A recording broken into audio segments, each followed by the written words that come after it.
Top of the morning to you, laddies. It's me, Waddles. This week's snapshot is a little bit smaller. And officially, no pun intended, we're in the end game now. Just sit back, relax, and smack that like button. Here is everything snapshot 25w34a. Now I want to kick today's video off with rendering, jumping in game, taking a look around at literally everything. We're talking blocks, mobs, entities, the sky, anything. Doesn't look any different to you, because it shouldn't. But in this week's snapshot, it seems a very crucial step towards the future of all Minecraft has been taken. On the changelog, smack dab front and center at the very top, the rendering changes introduced in 25w31a for entities and now affect block entities and items as well. So specifically, rendering here, if I have items, maybe throw them on the ground. A block entity, which for example, I believe maybe, correct me if I'm wrong, is something like a minecart. Do they look any different? Well, they shouldn't look any different, but this step right here is gigantic.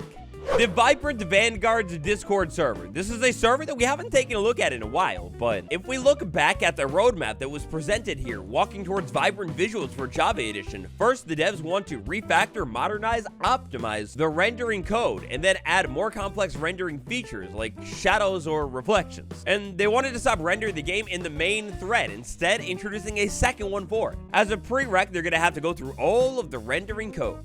Into the rendering of entities, that seems check done. The rendering of item and block entities, maybe check done as well. Look guys, still no timeline for vibrant visuals, and I don't think it'll be in this update. But things seem to be moving along pretty steadily here. This is a great sign.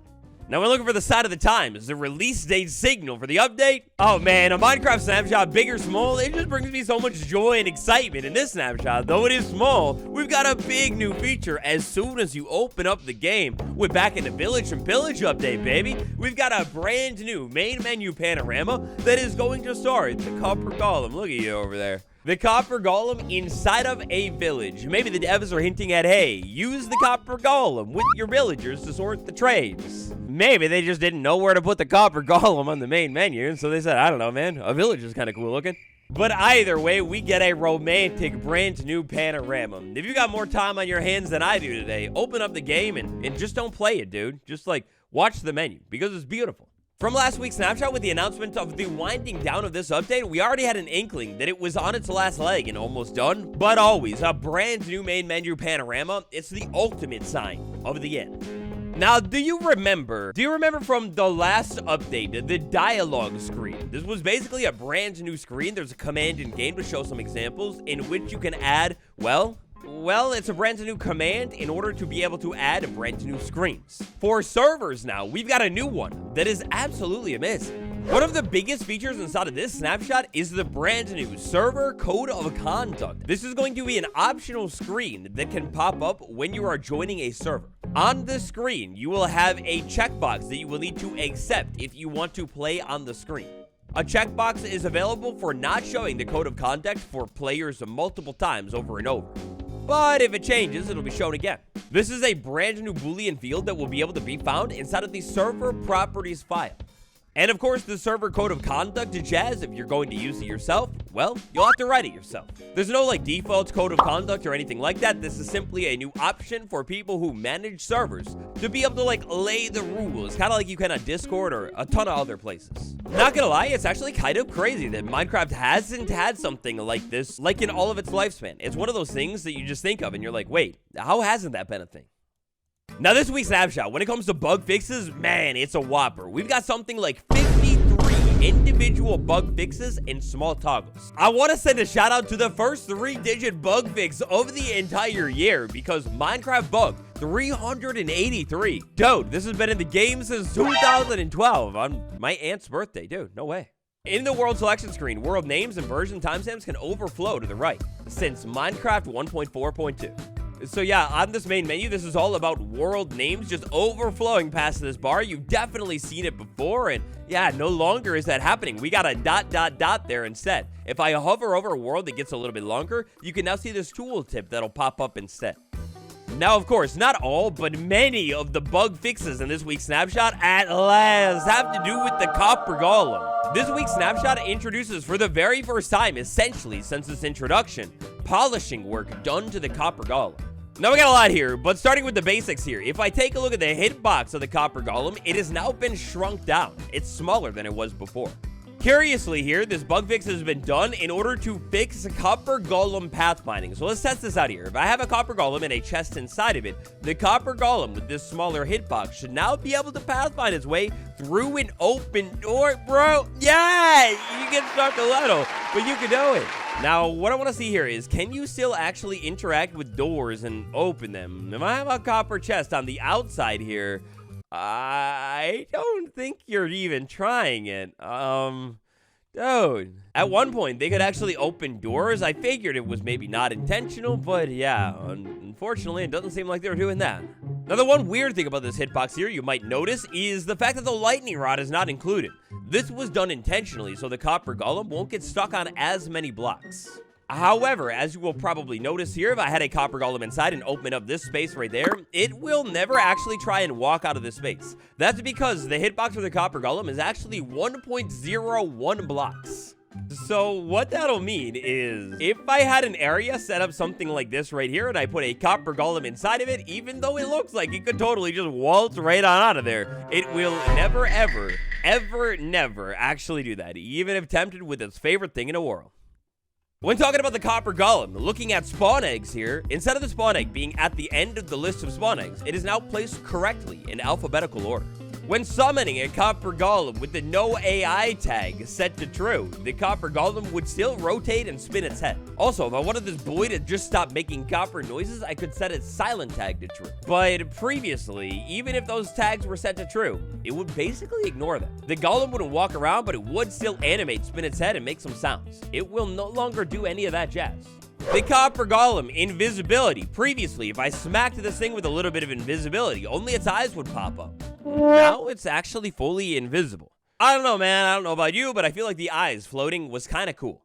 Another pretty nice change here, it has to do with the copper golem interacting with the double chest. Check this out. When the copper golem opens up this double chest, you hear that? And then when the copper golem opens up this other double chest over here, you hear that. Previously, specifically with double chests, both copper and normal chests, the copper golem sounds weren't playing sometimes. But speaking of the sound for not just the copper golem, but the chests as well, the copper, whoa, wait a second.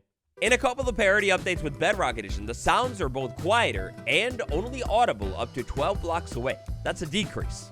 And last but definitely not least here, like we checked out right at the end of the last snapshot video, the copper golem, its new Easter egg with the poppy on top. Well, listen, when I shear this thing, the sound will actually play now, but no, don't do it. Don't shear it. It's such a small Easter egg and happens kind of infrequently. Like Taylor Swift, let the copper golem rock a poppy in its hair, man. It's beautiful. Now, from my brief round of testing, a couple of weird copper golem things that seem to still be a little bit unchanged have to do with, well, not only its item sorting, its attention span and chest checking, but also the copper golem statue allegedly oxidizing, even if unwaxed, but fully oxidized. I seem to still be having a lot of problems with this thing actually turning into a statue. So it's weird. It's like they're fixing the copper golem up a little bit, but it still definitely has its limitations and issues. On the other hand, the copper golem statue. For one, the item here, it's a little bit smaller inside of the inventory. For two, taking a look at this thing in survival, they have slightly adjusted the posing of the copper golem statue. Inside of my office here, you've seen it for a couple of weeks, but when the copper golem has been hanging from this chain, it's actually been a little bit off-center. Now the chain is connecting perfectly centered because they've repositioned the statue, albeit slightly. The big question that I'm wondering about here is, can we do it yet? Can we pick you up while you're posed? No, they don't preserve their poses still, man. They gotta fix that. It's so good on Bedrock Edition. I love it. With the copper golem statue, the block outline was actually slightly off. Now it has been corrected and is slightly on. And when you interact with a copper golem statue, the hand animation will now correctly play how it should. All in all, we've got a lot of polishing going down for the copper golem update. If Bedrock Edition is any sign of the update, then we'll find out later with this week's preview, but I genuinely think that at most we're like a month away from this update releasing. It's probably even closer though. Next up, there's only one place we could go. Did somebody say end update? Well, no, not really, but kind of at the same time. So last week, the end storms, they were added to the game. That light flashing right there. Not only is the sound sounding a little bit louder to me, but it's on a little bit of a delay. The flash will happen, and then the sound will play. So real quick, let's see if I can go ahead and catch it one more time. Oh no, I'm a fool, the clown, the whole circus. You couldn't hear my sound, could you? All right, one more time here for real. The flash. A little delay, and then the big boom plays. It's an interesting, subtle little new change. Now, if you don't like the end of flashes, like you just never want to see them, we've got a new toggle right here. It's called High to Sky Flashes. You can flick this thing to off, and this will stop not only lightning bolts from flashing, but the end stuff too. So with that toggle off, the flash will still happen in the sky, but the full world doesn't actually get lit up from that flash. Like I'm talking about the subtle pink or purple glow that'll pop up. Disabling this toggle also does not disable the sound setting from playing too. And here we are, last but not least for this week's snapshot, the shelf, the debug stick. Previously, if I crouched and interacted with this thing, I could actually change where the items were actually placed. No longer, with the help of the debug stick, can we actually change where the items are sitting on the shelf. Oh man, they removed it.